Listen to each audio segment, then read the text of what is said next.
नमस्कार, स्वागत है आप सभी का डीडी न्यूज पर। आप देख रहे हैं मिड डे प्राइम। मैं हूं ऋतु वर्मा।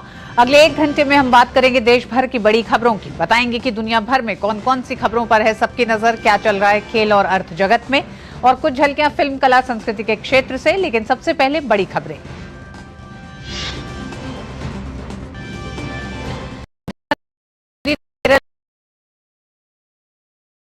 ये चुनाव आपके बच्चों के उज्जवल भविष्य की गारंटी देने का चुनाव है।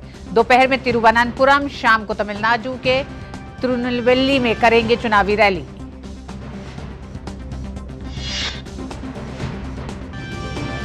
सभी दल के दिग्गजों ने प्रचार में झोंकी ताकत। उत्तराखंड के मसूरी में जेपी नड्डा, अमित शाह त्रिपुरा, मणिपुर और राजस्थान में प्रचार में जुटे।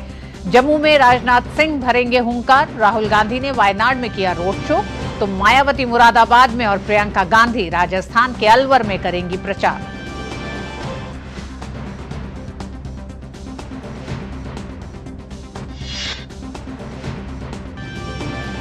शराब नीति घोटाले के आरोपी अरविंद केजरीवाल की न्यायिक हिरासत का आखिरी दिन। गिरफ्तारी को चुनौती देने वाली अर्जी खारिज करने के हाईकोर्ट के फैसले के खिलाफ आज सुप्रीम कोर्ट में सुनवाई।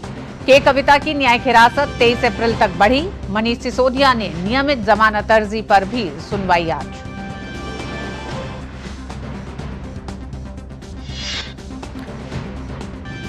ईरान पर जवाबी हमले में इजराइल का साथ नहीं देगा अमेरिका। सुरक्षा परिषद में तेहरान को जवाबदेह ठहराने पर करेगा काम। संयुक्त राष्ट्र प्रमुख ने इजराइल पर ईरान के हमले के बाद संयम बरतने का किया आह्वान।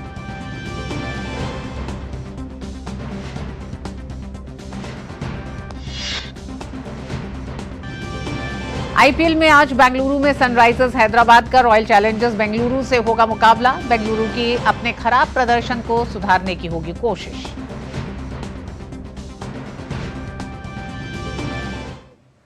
और खबरों में सबसे पहले बात करते हैं 24 की चुनौती की।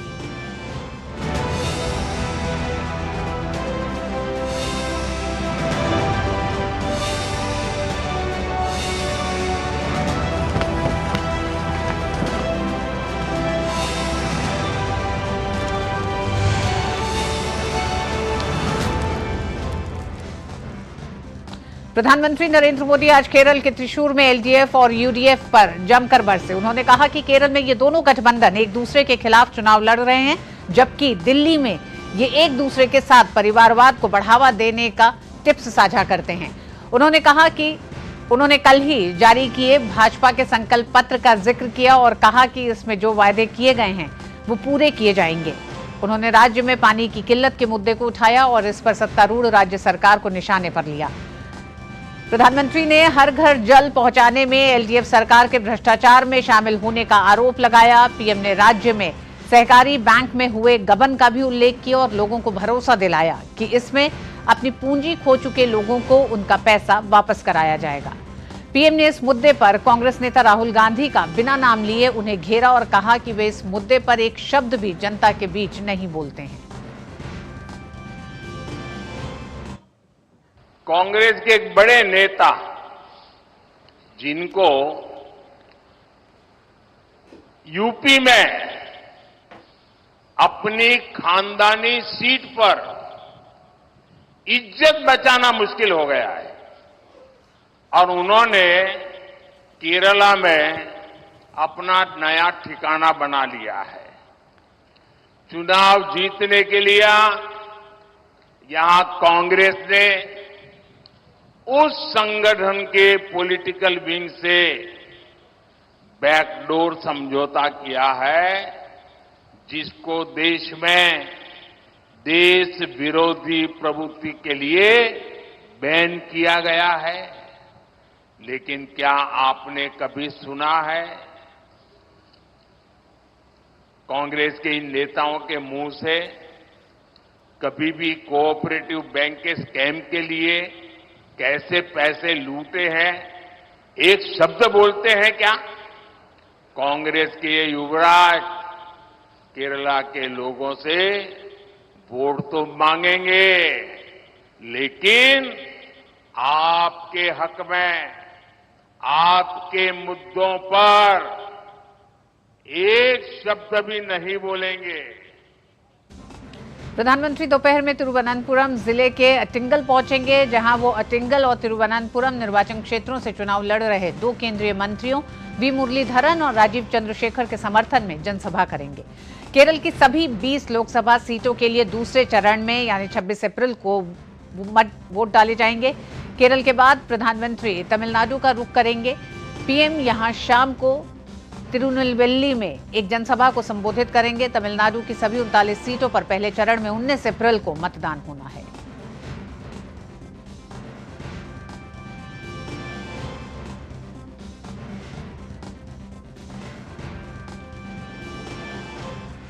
केंद्रीय मंत्री अनुराग ठाकुर ने पश्चिम बंगाल की सरकार पर हमला करते हुए कहा है कि जितने भी आतंकवादी हैं, भ्रष्टाचारी हैं, महिलाओं के खिलाफ अत्याचार करने वाले लोग हैं, राष्ट्र विरोधी ताकतें हैं, उन्हें ममता सरकार संरक्षण क्यों देती है।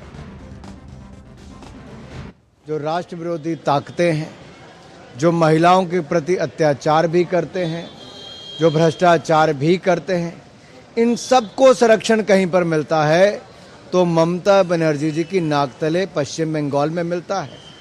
ये संरक्षण पश्चिम बंगाल में क्यों मिलता है? भ्रष्टाचार के नए रिकॉर्ड पश्चिम बंगाल में बने, इनके मंत्रियों के घर पे करोड़ों रुपए पकड़े गए, महिला अपराध में तृणमूल के नेताओं का नाम आया, उनको संरक्षण देने में इनकी सरकार का नाम आया। आतंकवादी चाहे पश्चिम बंगाल में घटना करें या बेंगलुरु में करें, लेकिन संरक्षण पनाह उनको कहीं मिलती है तो पश्चिम बंगाल में ऐसा क्यों? भाजपा के वरिष्ठ नेता पीयूष गोयल ने 2024 के लोकसभा चुनाव को काफी अहम माना है। मुंबई में एक प्रेस कॉन्फ्रेंस को संबोधित करते हुए उन्होंने कहा कि ये चुनाव आने वाले दिनों में देश की तरक्की को तय करेगा। 2024 का ये चुनाव विशेष महत्व रखता है। ये देश का भाग्य विधाता बनने वाला है। ये चुनाव तय करेगा देश आगे 2047 तक एक विकसित भारत, एक समृद्ध भारत कैसे बनेगा। अंडमान और निकोबार द्वीप समूह से भाजपा उम्मीदवार विष्णु पदरे ने रविवार को कांग्रेस पर निशाना साधते हुए दावा किया कि कांग्रेस ने हमेशा भारत विरोधी भावनाओं को बढ़ावा दिया है। रविवार को एएनआई से बात करते हुए उन्होंने दावा किया कि देश के पहले प्रधानमंत्री जवाहरलाल नेहरू ने कोको द्वीप म्यांमार को उपहार में दिए थे, जो उत्तरी अंडमान द्वीप समूह का हिस्सा थे। भारत विरोधी काम किया। पंडित नेहरू लेडी माउंटेन के साथ अलग संबंध था, सब जानते भी है। भारत का भूमि अंडमान, नॉर्थ अंडमान के 2 द्वीप था, छोटा कोको, बिग कोको आइलैंड्स, इन्होंने गिफ्ट किया बर्मा को। चाइना बैठा हुआ है। इतना बड़ा गद्दारी बेईमानी नेहरू ने किया, उस कारण से अंडमान खतरा पैदा हुआ। 70 साल चिंता भी नहीं किया। आज भारत भूमि में सुरक्षा करने के लिए कैम्बल बे में इंदिरा पॉइंट जिसको बोलते हैं, स्टैचू है, कुछ नहीं किया, सिर्फ देखते हैं इंदिरा गांधी जी। उस पर आज शिपमेंट या सिंगापुर की तरह शिपयार्ड बन रहा है, शिपमेंट बन जाएगा, ट्रांसशिपमेंट पोर्ट बन रहा है, डिफेंस का 2 एयरपोर्ट बन रहा है, ताकि चाइना को काउंटर कर सकते हम कैम्बल बे में, ताकि वो तेल लूटने लेने के लिए। कांग्रेस नेता राहुल गांधी आज से केरल के एक हफ्ते के दौरे पर हैं। वो आज अपने संसदीय क्षेत्र वायनाड में हैं। राहुल गांधी एक बार फिर इस सीट से उम्मीदवार हैं। उन्होंने आज सुबह वायनाड में रोड शो किया। इस सीट से राहुल गांधी को कड़ी टक्कर मिलने की उम्मीद है। इंडिया गठबंधन के प्रमुख दल सीपीआई ने इस सीट से एनी राजा को मैदान में उतारा है। वहीं भाजपा ने अपनी राज्य इकाई के प्रमुख के सुरेंद्रन को मैदान में उतारा है। और उधर उत्तर पूर्वी दिल्ली अब इस चुनाव में हॉट सीट बन गई है। कांग्रेस ने कल यहां से कन्हैया कुमार को प्रत्याशी घोषित कर दिया है। उन्होंने कहा कि कोई ना कोई सामने तो होगा ही, व्यक्ति महत्वपूर्ण नहीं होता है, विचार और मुद्दा महत्वपूर्ण होता है। जनता तय करेगी कि नतीजे क्या होंगे। जब चुनाव हो रहा है, इट्स लाइक कि जब कोई टूर्नामेंट होता है, कोई गेम होता है, तो 2 टीम होती है, तो कोई ना कोई तो सामने होता ही। मेरे ख्याल से व्यक्ति महत्वपूर्ण नहीं होता है, विचार महत्वपूर्ण होता है, मुद्दा महत्वपूर्ण होता है। 10 साल से वो सांसद हैं, तो वो बताएं नॉर्थ ईस्ट की जनता को, नॉर्थ ईस्ट दिल्ली की जनता को, कि 10 साल में उन्होंने क्या किया है। और जनता तय करेगी कि जो वो कह रहे हैं अगर वो सच है, उन्होंने जो काम किया है, तो उनको अपना समर्थन और आशीर्वाद देगी। कन्हैया कुमार को टिकट दिए जाने पर बीजेपी के मौजूदा प्रत्याशी और सांसद मनोज तिवारी ने हैरानी जताई और कहा कि क्या कांग्रेस को कोई और चेहरा नहीं मिला। उन्होंने कहा कि कन्हैया कुमार ने देश, सेना और देश की संस्कृति का अनादर किया है। लोकसभा क्षेत्र में भाजपा के प्रत्याशी के रूप में अपने पीछे किए गए कार्यों के आधार पे लोगों से प्रार्थना कर रहे हैं, लोगों से बात कर रहे हैं और कोई ना कोई तो आना ही था, तो जो भी आए हैं उनका स्वागत ही है। लेकिन कांग्रेस की सोच ये जरूर लोगों को अचंभित कर दी है कि क्या कांग्रेस में कोई एक ऐसा व्यक्ति नहीं मिला जिसको जो देश का सम्मान करता हो, जो सेना का सम्मान करता हो, जो देश की संस्कृति का सम्मान करता हो, उसको प्रत्याशी बनाए। उधर कांग्रेस नेता जयराम रमेश ने प्रेस वार्ता को संबोधित करते हुए कहा कि उत्तर पूर्व राज्यों में कांग्रेस का अच्छा जनाधार है। असम के 7 मंत्री और मुख्यमंत्री खुद जोरहाट में कांग्रेस उम्मीदवार को हराने की पूरी कोशिश कर रही है। हमारे उम्मीदवार मजबूती से लड़ रहे हैं। हमारा प्रचार सभी जगहों में सही ढंग से चल रहा है। कई राज्यों में राज्य सरकार की ओर से पूरी प्रयास की जा रही है कि हमारे प्रचार को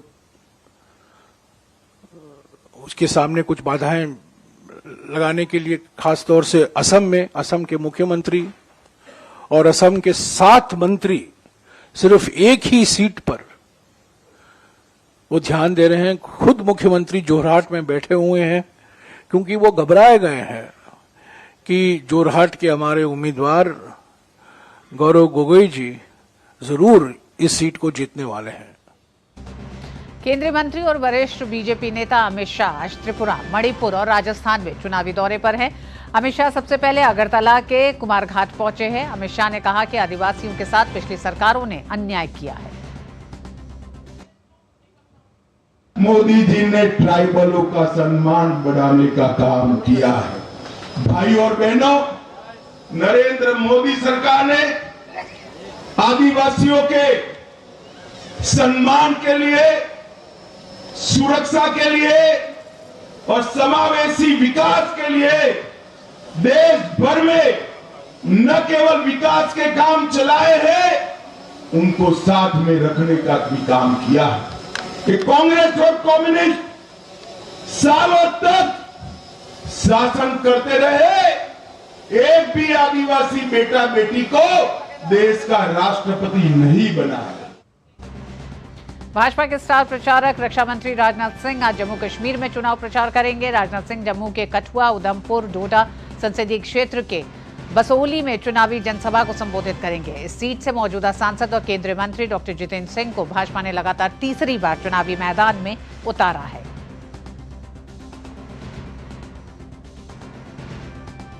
उधर कांग्रेस ने भी प्रचार में पूरी ताकत झोंक दी है। कांग्रेस प्रत्याशियों के समर्थन में पार्टी के राष्ट्रीय नेता अब एक के बाद एक लगातार देश भर में दौरे कर रहे हैं। कांग्रेस महासचिव और स्टार प्रचारक प्रियंका गांधी आज फिर राजस्थान के दौरे पर रहेंगी। प्रियंका आज अलवर में कांग्रेस प्रत्याशी ललित यादव के समर्थन में एक रोड शो करेंगी। ललित यादव के सामने भाजपा ने केंद्रीय मंत्री भूपेन्द्र यादव को प्रत्याशी बनाया है। इसके बाद प्रियंका गांधी दौसा में कांग्रेस उम्मीदवार मुरारी लाल मीणा के समर्थन में विशाल रैली को संबोधित करेंगी। 2024 के लोकसभा चुनाव के पहले चरण के मतदान में अब कुछ ही समय बचा है। सत्ता पक्ष के साथ साथ विपक्ष भी मतदाताओं को लुभाने का भरसक प्रयास कर रहे हैं। बसपा सुप्रीमो और उत्तर प्रदेश की पूर्व मुख्यमंत्री मायावती भी चुनावी रण में उतर गई हैं। वो आज मुरादाबाद में पार्टी उम्मीदवार के लिए वोट मांगेंगी। मुरादाबाद लोकसभा सीट पर पहले चरण में 19 अप्रैल को मतदान होना है। और तमिलनाडु की राजनीति के सबसे चर्चित चेहरे और भाजपा के प्रदेश अध्यक्ष के अन्नामलाई कोयम्बटूर सीट से चुनावी मैदान में हैं। पूर्व आईपीएस अन्नामलाई तमिलनाडु में एक कमल खिलाने के लिए जी तोड़ मेहनत कर रहे हैं। कोयम्बटूर में डोर टू डोर कैंपेन कर अन्नामलाई ने राज्य में व्याप्त करप्शन को प्रमुख मुद्दा बनाया है। बीजेपी के 400 पार के लक्ष्य को हासिल करने में तमिलनाडु का क्या योगदान रहेगा, इसको लेकर डीडी न्यूज ने अन्नामलाई से एक्सक्लूसिव बात की।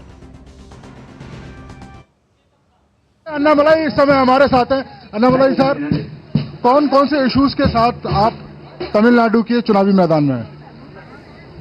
Sir, in Tamil Nadu the important issue है 10 years we are in the government. Modi ji 10 साल में पावर में है, 10 साल का प्राइम मिनिस्टर है इंडिया में।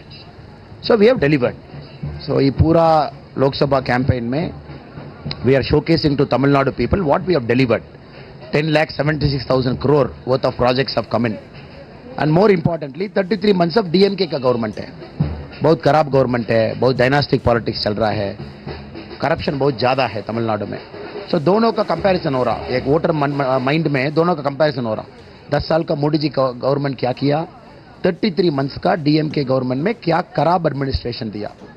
सो दोनों में एक ही विनर है, मोदी जी का NDA परिवार ई इलेक्शन में 2024 का एक ही विनर है, परफॉर्मेंस में, डेवलपमेंट में, इंडिया का विजन में। 2014 और 2019 में उतनी सीटें बीजेपी को नहीं मिली थी, इस बार क्या होप है?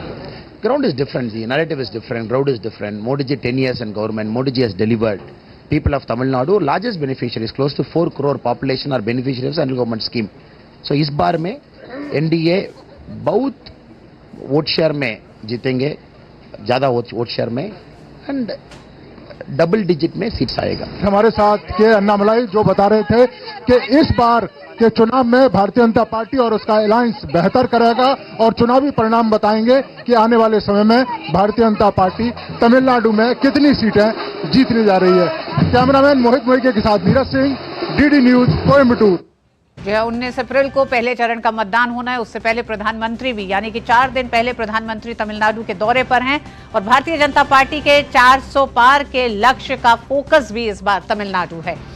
और हारे का सहारा बाबा श्याम हमारा। जयपुर में इन दिनों मोबाइल पर ये मैसेज बज रहा है। मैसेज के बाद वोट मांगते हुए आवाज आती है प्रताप सिंह खाचरियावास की। विधानसभा चुनाव हार चुके प्रताप सिंह जयपुर शहर से कांग्रेस के उम्मीदवार हैं। जयपुर के आदर्श नगर इलाके में चुनाव प्रचार के दौरान हमारे संवाददाता विशाल बेरिस्टो ने प्रताप सिंह से खास बात की। जयपुर लोकसभा क्षेत्र में यहां पर चल रहा है कांग्रेस का चुनाव अभियान और मेरे साथ है प्रताप सिंह खाचरियावास। आइए हम उनसे बात करते हैं और जानते हैं फूलों की माला और नाच गाना कैसे चल रहा है आपका अभियान। देखिए, अभियान पूरे देश में जो बीजेपी का झूठ, फरेब और धोखा है उसके खिलाफ पूरे देश में रिएक्शन है। केंद्र सरकार पर डिबेट होने लगी है। ये आदर्श नगर विधानसभा क्षेत्र है जहां से रफीक खान साहब MLA हैं, यहाँ मेरे साथ चल रहे हैं, यही दौरा कर रहे हैं सारा। इनके साथ मैं निकला हुआ हूँ आदर्श नगर में। हिंदू, मुसलमान, सिख, ईसाई, फारसी, जैन, बौद्ध सब एक हो गए और सब ED, इनकम टैक्स, CBI से डरकर प्रेस पे नहीं बोल रहे हैं। लेकिन जब बटन दबेगा तो हाथ के निशान का दबेगा। लोग बदला लेना चाहते हैं उस झूठ, फरेब और धोखे से जो आप सरकारी एजेंसियों के दम पर डरा धमका कर देश की आवाज को चुप करना चाहते हैं। प्रताप जी, आपके सामने जो कैंडिडेट हैं भंवरलाल जी की बेटी, उनका भी और आपका भी भैरव सिंह जी के साथ नाता रहा है। आपके तो बड़े पापा रहे हैं वो, तो किस तरह से आप इस पूरे कॉन्टेस्ट को देखते हैं? नो डाउट वो मंजू शर्मा जी पॉलिटिकल लेडी नहीं है, लेकिन वो मेरी बड़ी बहन है, 10-12 साल मेरे से बड़ी है, लेकिन पॉलिटिक्स में वो एक्टिव नहीं रही है। अब उनको टिकट मिला है तो मैं उनका सम्मान करता हूँ। बीजेपी ने टिकट दिया, बीजेपी फ्रस्ट्रेशन में है। बीजेपी वो है जो भजनलाल शर्मा को मुख्यमंत्री बनाती है। और आप मुझे बताइए, अभी प्राइम मिनिस्टर किसी और को बनाए मोदी जी की जगह तो कितना दर्द होगा। मेहनत मोदी जी करे, कोई और प्राइम मिनिस्टर बन जाए तो कैसा लगेगा। मुख्यमंत्री के लिए मेहनत कोई और करे, मुख्यमंत्री किसी और को बना दो आप तो कैसा लगता है। प्रताप जी, आपने कहा कि विधानसभा में आपके अपनों ने आपको धोखा दिया, इस बार ऐसा ना हो उसके लिए आप क्या कर रहे हैं? मुझे अपनों ने धोखा दिया मैंने कभी कहा ही नहीं। मैंने तो ये कहा है कि मुझे पता ही नहीं मैं क्यों हारा। अच्छा, एक आखिरी सवाल, आप ये कह रहे हैं कि हारे का सारा श्याम बाबा हमारा, तो अब किस मुद्दे पे आप चुनाव लड़ रहे हैं कि क्यों लोग आपको वोट करें? क्योंकि विधानसभा में कांग्रेस हार गई थी। नो डाउट हम विधानसभा में हार गए थे, इसीलिए मैंने कहा है कि मेरी आवाज कमजोर पड़ गई है। मैं यूथ मूवमेंट से निकला हुआ व्यक्ति हूँ, मेरी आवाज को ताकत दो। जनता का समर्थन मिल रहा है, काफी तेजी से हम आगे बढ़े हैं। मुझे पक्का विश्वास है लोग मेरी मदद करेंगे, फिर मेरी आवाज जुड़ेगी और वो आवाज बीजेपी पर भारी पड़ेगी। जनता की आवाज मेरे साथ है। जनता की आवाज मेरे साथ है। ये है प्रताप सिंह खाचरियावास जो अपने चुनाव अभियान में लगे हुए हैं। 19 तारीख को जयपुर की जनता फैसला करेगी। कैमरामैन रमाकांत के साथ मैं विशाल बेरिस्टो, DD न्यूज जयपुर। उत्तराखंड के मसूरी में भाजपा के राष्ट्रीय अध्यक्ष JP नड्डा, राज्य के मुख्यमंत्री पुष्कर सिंह धामी की मौजूदगी में एक चुनावी रैली में हिस्सा लिया। इस मौके पर जनसभा को संबोधित करते हुए भाजपा अध्यक्ष ने मोदी सरकार द्वारा पिछले 10 सालों में राजनीति की परिभाषा बदलने की बात कही। आज 10 साल के अंदर मोदी जी ने राजनीति की परिभाषा, राजनीति की संस्कृति, राजनीति का चाल ढाल, राजनीति का तौर तरीका और राजनीतिक दृष्टि से संकल्प की परिभाषा बदल दी है। इसको भी हमको याद रखना चाहिए। और इसीलिए अब हम कहते हैं बदलता भारत, बढ़ता भारत, विकसित भारत, इस संकल्प को लेकर के हम आगे बढ़ रहे हैं। जम्मू कश्मीर का उधमपुर लोकसभा निर्वाचन क्षेत्र देश की चुनावी राजनीति में महत्वपूर्ण स्थान रखता है। परिसीमन के बाद यहां का चुनाव और रोचक हो गया है। भाजपा की ओर से 2 बार से सांसद केंद्रीय मंत्री जितेंद्र सिंह एक बार फिर से चुनावी मैदान में है, तो वहीं कांग्रेस ने चौधरी लाल सिंह को मैदान में उतारा है, जो कांग्रेस से भाजपा और फिर वापस कांग्रेस में आ गए हैं।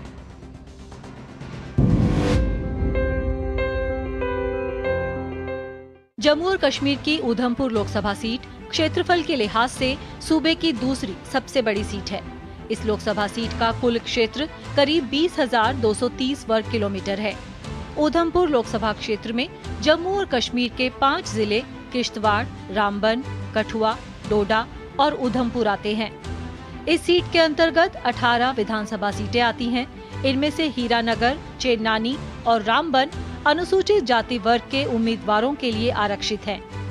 उधमपुर लोकसभा सीट साल 1967 में अस्तित्व में आई थी। इस सीट पर हुए पहले चुनाव में कांग्रेस ने जीत हासिल की थी। शुरुआती चुनाव में ये सीट कांग्रेस का गढ़ हुआ करती थी, लेकिन अब ये बीजेपी के दबदबे वाली सीट हो गई है। केंद्रीय मंत्री डॉक्टर जितेंद्र सिंह उधमपुर के सांसद हैं। उन्होंने 2019 ही नहीं 2014 के चुनाव में भी यहां से जीत हासिल की थी। 1967 से 2019 तक यहां 13 बार लोकसभा चुनाव हुए हैं। इनमें कांग्रेस 8 बार और बीजेपी 5 बार जीती है। इस बार के चुनाव में मुख्य मुकाबला भाजपा और कांग्रेस के बीच ही माना जा रहा है। भाजपा की ओर से केंद्रीय मंत्री डॉक्टर जितेंद्र सिंह मैदान में हैं। वो लगातार 2 बार से उधमपुर सीट से सांसद हैं और तीसरी बार भाजपा के टिकट पर चुनावी मैदान में उतर रहे हैं। वहीं कांग्रेस की ओर से चौधरी लाल सिंह को मैदान में उतारा गया है। वे 2004 और 2009 में इसी सीट से 2 बार लोकसभा चुनाव जीत चुके हैं और 3 बार विधायक भी रह चुके हैं। लाल सिंह 2014 में कांग्रेस से भाजपा में चले गए थे और जम्मू कश्मीर में पिछली पीडीपी भाजपा सरकार में मंत्री भी थे। लाल सिंह एक बार फिर इस क्षेत्र से कांग्रेस प्रत्याशी हैं। राष्ट्रीय स्तर की इतनी योजनाएं के सारा दिन लग जाता है गिनवाने में। यहाँ पर उत्तर भारत का पहला इंडस्ट्रियल बायोटेक पार्क, उत्तर भारत का पहला नमामि गंगा की तर्ज पर नदी सुंदरीकरण का देवी का प्रोजेक्ट, उत्तर भारत का पहला होम्योपैथी कॉलेज, यहीं से पर्पल रेवोल्यूशन ने जन्म लिया, लेवेंडर स्टार्टअप जिसकी झलक आपने 26 जनवरी को कर्तव्य पथ पर देखी। ये सब बातें बड़ी प्रत्यक्ष रूप से हुई हैं और ये सब 10 वर्ष के भीतर हुई हैं।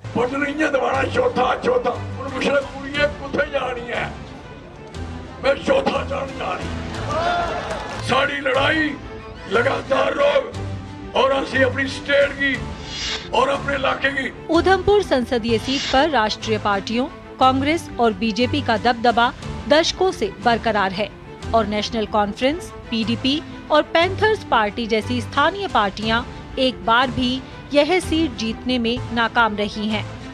यह सीट मतदाताओं के लिहाज से भी काफी अहम मानी जाती है।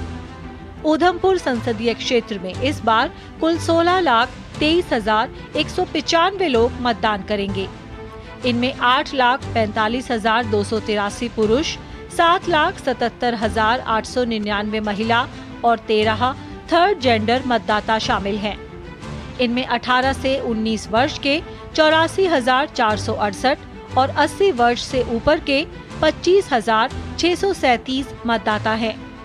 वहीं इस चुनाव में 23,637 दिव्यांग वोटर भी अपने मत का इस्तेमाल करेंगे।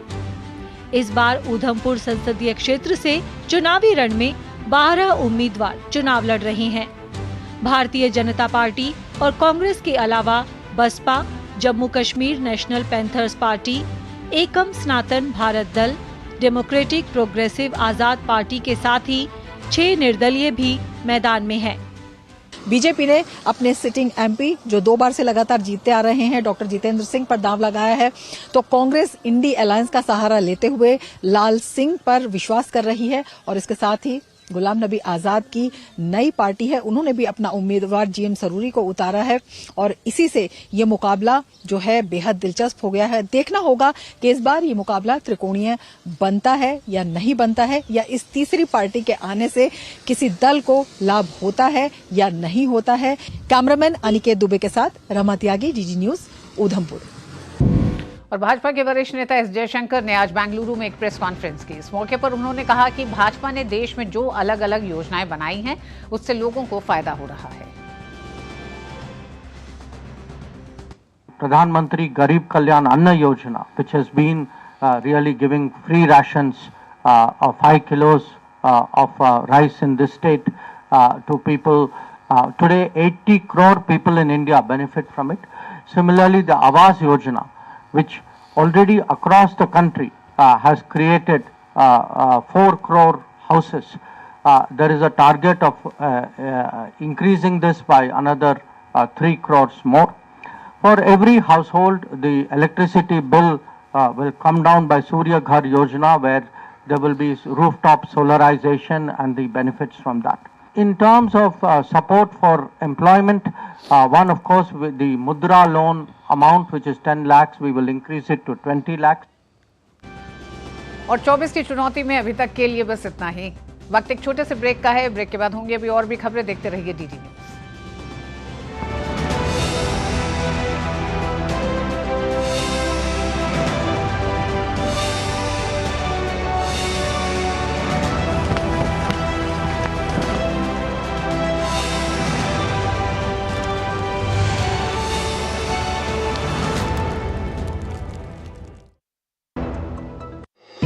आपकी सुरक्षा है हमारे लिए बहुमूल्य, इसलिए जब भी लें एलपीजी सिलेंडर जरूर कराएं प्री डिलीवरी जांच। आपकी सुरक्षा को और बेहतर सुनिश्चित करने के लिए हर घर में हो रही है रसोई गैस उपकरणों की सुरक्षा जांच।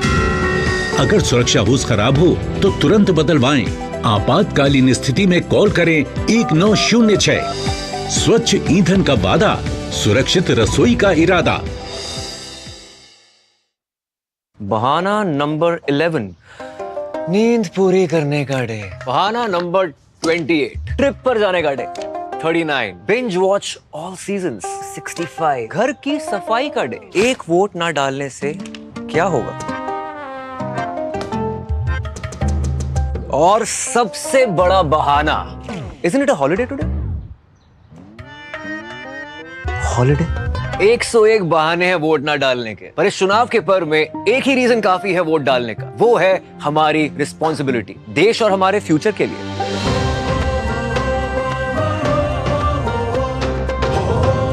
तो चलो सब मिलकर मनाते हैं इस चुनाव के पर्व को गर्व के साथ। मिठाई तो हमारे जमाने में होती थी। हाँ तो जाइए ना अपने जमाने में। रोमांस तो हमारे जमाने में होता था। पेमेंट भी उसी जमाने का है। अरे भैया डिजिटल पेमेंट करना सीखे नए जमाने में। इजी, सेफ एंड फास्ट है। हमने तो इनको डिजिटल पेमेंट करना सिखा दिया। आपने ये सेल्फी लेते हैं, ये हमारे जमाने का है। आरबीआई कहता है कि डिजिटल पेमेंट अपनाओ, औरों को भी सिखाओ। Delivery boy has picked your order. अरे भाई पता है भूख लगी है। 30 मिनट का मैसेज नोटिफिकेशन आया था ना। मैसेज के सारे थोड़ी बैठ सकते हैं। कल आपने कुछ शेयर्स बेचे थे ना? हाँ तो चेक किया? मैसेज आया तो था। सिर्फ मैसेज काफी नहीं है। आप शेयर मार्केट में कोई भी ट्रांजैक्शन करते हैं ना, तो स्टॉक एक्सचेंज से आए एसएमएस या ईमेल को अपने डीमैट अकाउंट और बैंक स्टेटमेंट के साथ भी टैली कीजिए। बेटा भूख में ना दिमाग बंद हो जाता है। सोचकर समझकर इन्वेस्ट कर। लाखों की संख्या में श्रद्धालु पहुँचे अयोध्या। बरसों की प्रतीक्षा के बाद हमारे अयोध्या का गौरव लौटा है। नहीं तो पहले टेंट, टूटे घाट, गंदगी, कोई फैसिलिटी नहीं। और अब काशी देखो, केदारनाथ देखो, उज्जैन देखो, सोमनाथ देखो, सब भव्य दिव्य। और मोदी जी कहते हैं ये तो बस ट्रेलर है, आस्था का परचम लहराता रहे। ये है मोदी की गारंटी, इसलिए हमारा पहला वोट मोदी को। ये है हमारी भी गारंटी।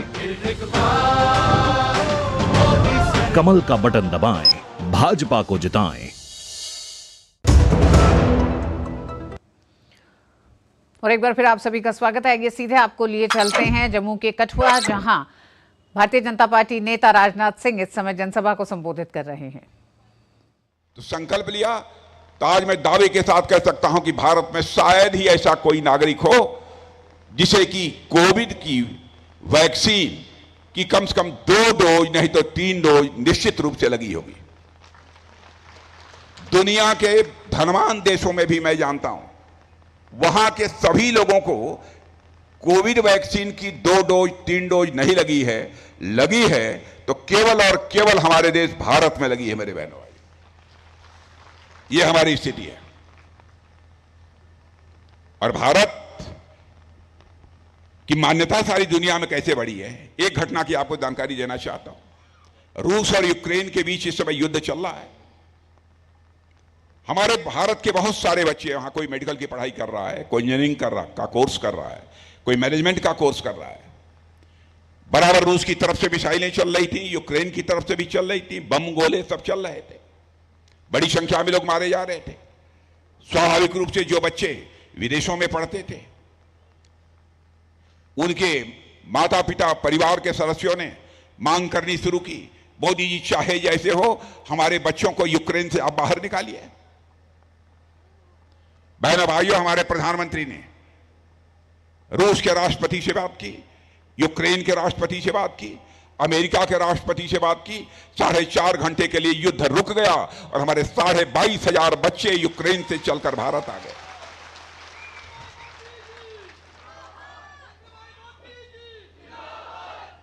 हमारी बहनें यहां पर बैठी हैं, इनको भी बताना चाहता हूं, क्योंकि मैं आया तो जो वहां मिल रहा था कुछ सेल्फ हेल्प ग्रुप की बहनें भी थी। सेल्फ हेल्प ग्रुप के माध्यम से बहनों भाइयों, अब तक 1 करोड़ बहनों को लखपति बनाने का काम किसी सरकार ने किया है तो मोदी जी की सरकार ने किया। बीजेपी नेता राजनाथ सिंह कठुआ में जम्मू में एक जनसभा को संबोधित कर रहे थे और इस वक्त खबर आ रही है कि सुप्रीम कोर्ट से दिल्ली हाई कोर्ट के फैसले के खिलाफ अरविंद केजरीवाल की अपील पर सुप्रीम कोर्ट ने ईडी को नोटिस जारी किया है। केजरीवाल की गिरफ्तारी को चुनौती देने वाली याचिका को हाई कोर्ट ने खारिज किया था।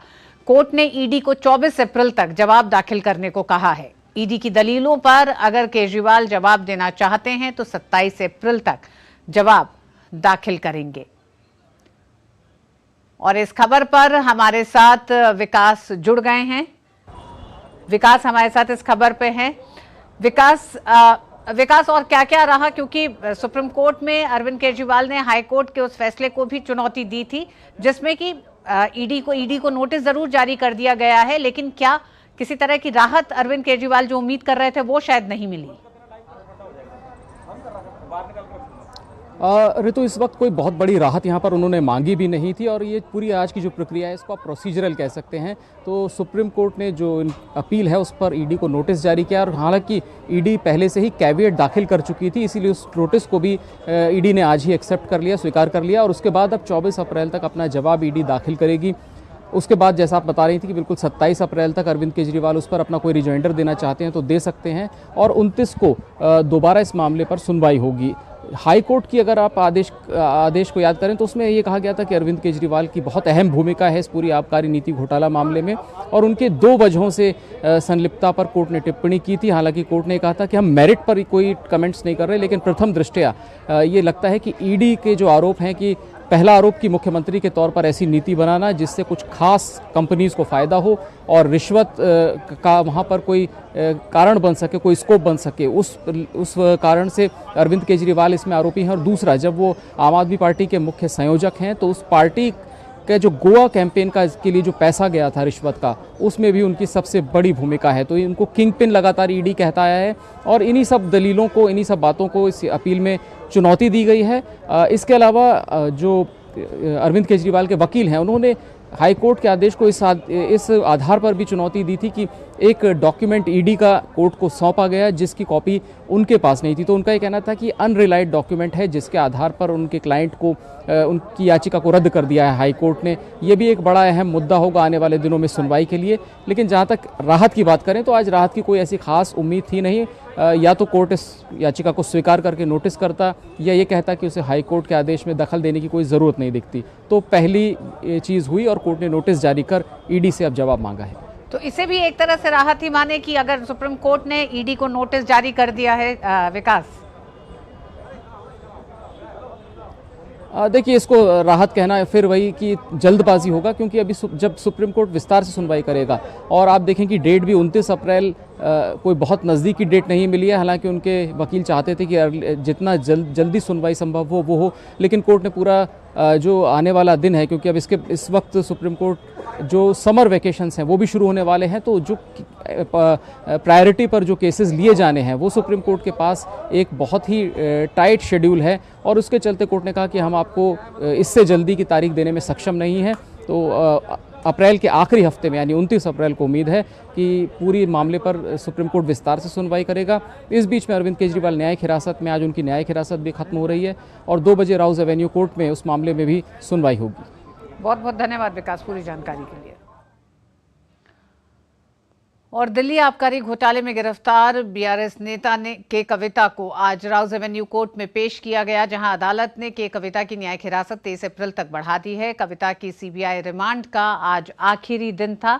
हालांकि आज सीबीआई ने अदालत से 14 दिन के लिए न्यायिक हिरासत में भेजने की मांग की थी। तिहाड़ जेल में बंद के कविता को ईडी के बाद सीबीआई ने हिरासत में लिया था।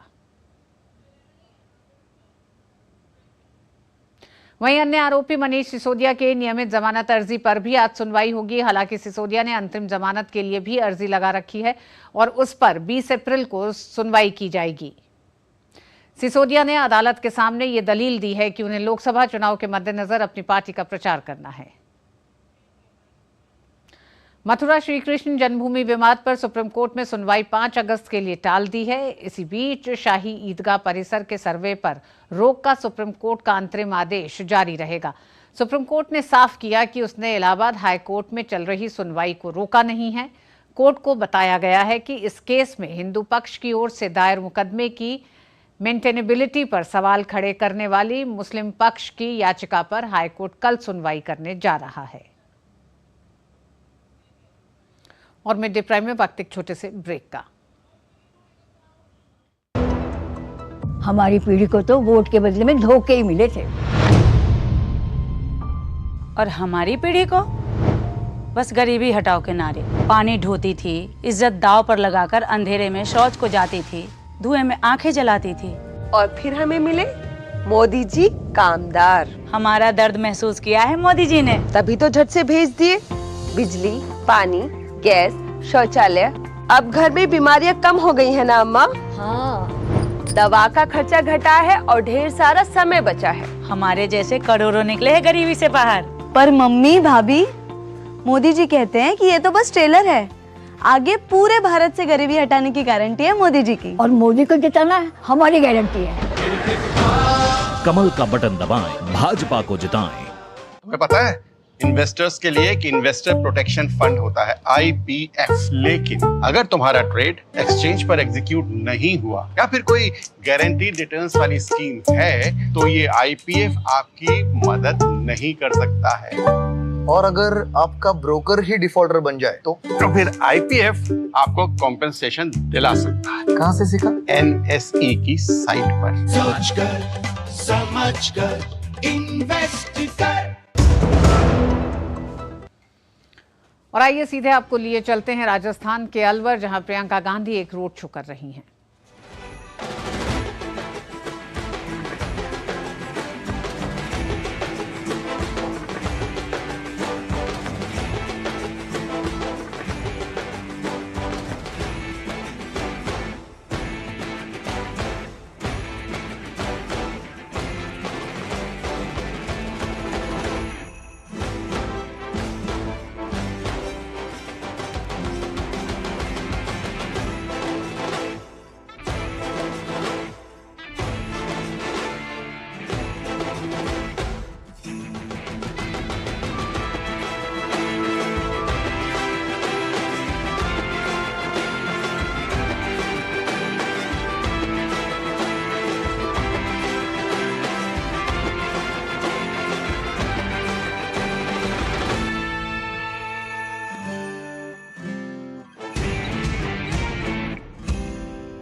कांग्रेस महासचिव प्रियंका गांधी लोकसभा चुनाव को लेकर और पहले चरण के चुनाव को लेकर आज राजस्थान में अपना पहला रोड शो कर रही हैं।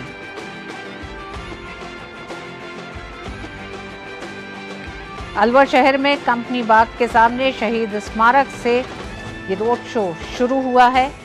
आप तस्वीरों में देख रहे हैं कांग्रेस महासचिव प्रियंका गांधी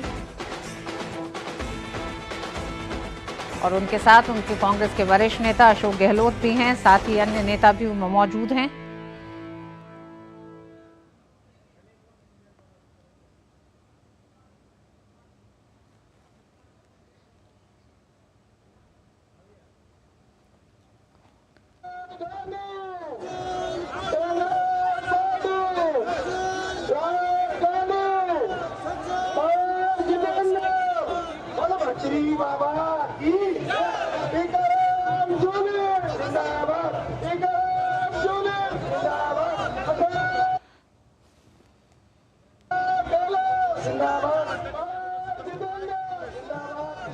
लोकसभा चुनाव के पहले चरण के मतदान यानी 19 अप्रैल में महज 4 दिन बाकी रह गए हैं और सभी राजनीतिक पार्टियों ने अपने स्टार प्रचारकों को भी मैदान में उतार दिया है। आप राजस्थान के अलवर में देख रहे हैं प्रियंका गांधी का ये राजस्थान में पहला रोड शो है।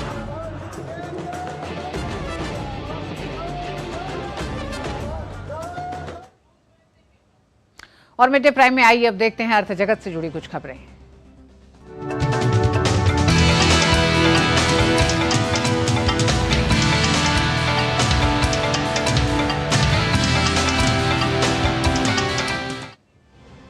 देश की अर्थव्यवस्था के मोर्चे पर एक अच्छी खबर आई है। सोने के भंडार में तेज बढ़ोतरी के कारण देश का विदेशी मुद्रा भंडार लगातार 7वें सप्ताह बढ़कर $648 अरब के पार पहुंच गया है, जो अब तक का ऑल टाइम हाई है।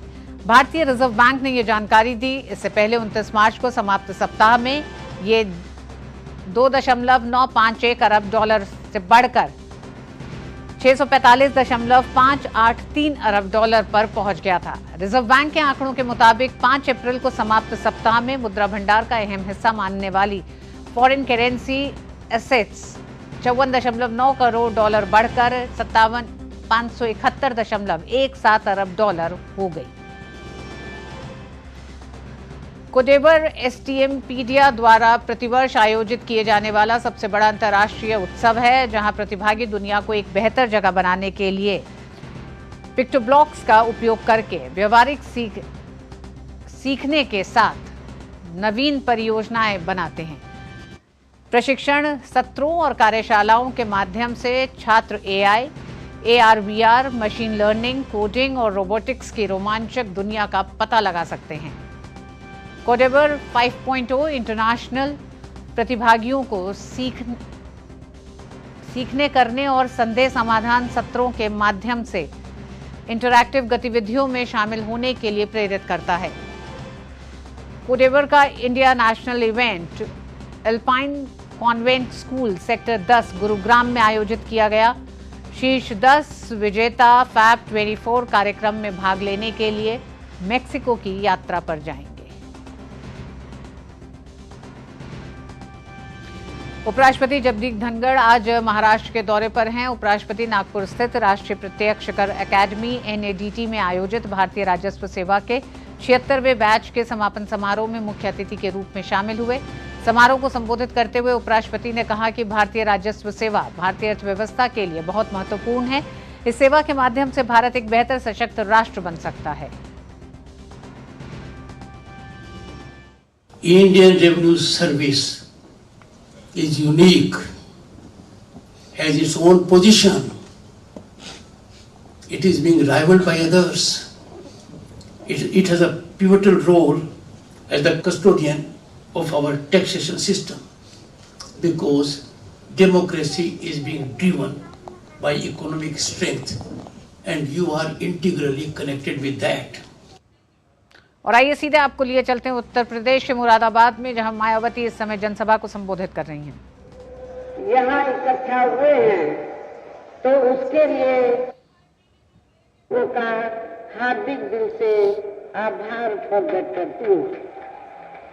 वैसे आप लोगों को ये मालूम है कि हमारी पार्टी कांग्रेस, बीजेपी व अन्य किसी भी विरोधी पार्टी तथा गठबंधन आदि के साथ मिलकर नहीं, बल्कि अकेले ही अपनी पार्टी के बलबूते पर पूरी तैयारी व दमदारी के साथ ये चुनाव लड़े।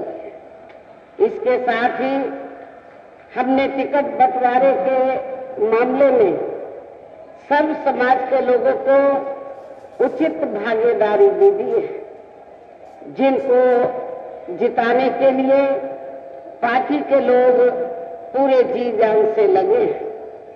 लेकिन यहाँ मैं ये भी कहना चाहती हूँ कि टिकट बंटवारे के मामले में हमारी पार्टी ने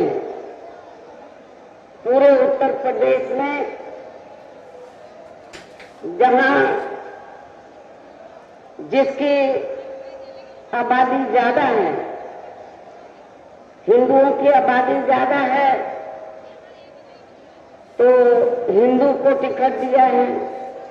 मुस्लिम समाज की आबादी ज्यादा है तो मुस्लिम समाज को टिकट दिया है।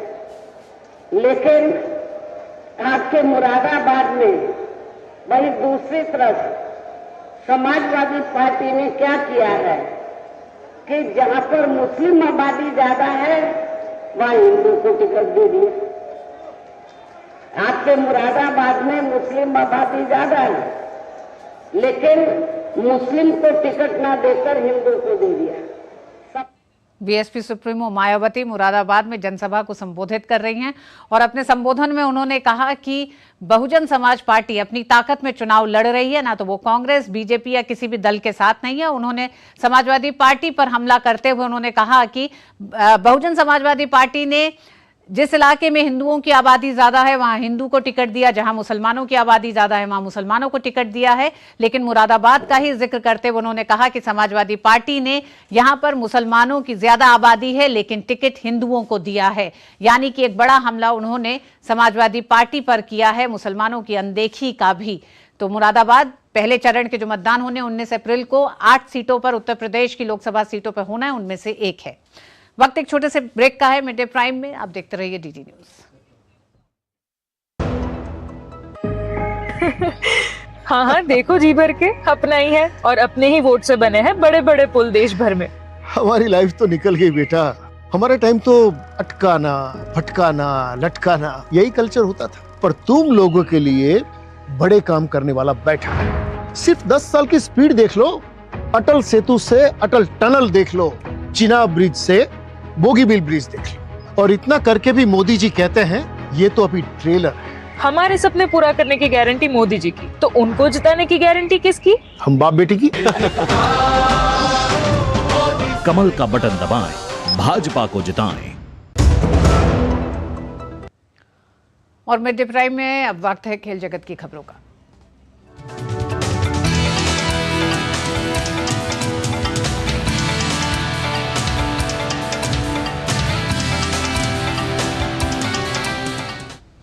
और खेल की खबरों के लिए सुचित्रा हमारे साथ जुड़ गई हैं। जी सुचित्रा, क्या खबर है खेल जगत से?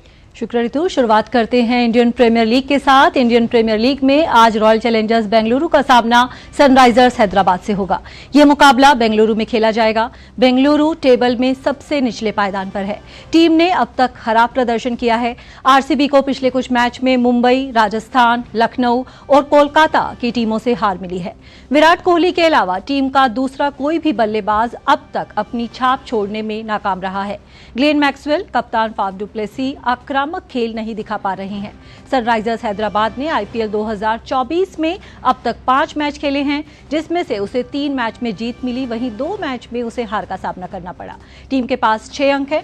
टीम पिछले 2 मैच में पंजाब किंग्स और चेन्नई सुपर किंग्स को हरा चुकी है। उसकी बल्लेबाजी फॉर्म में नजर आ रही है।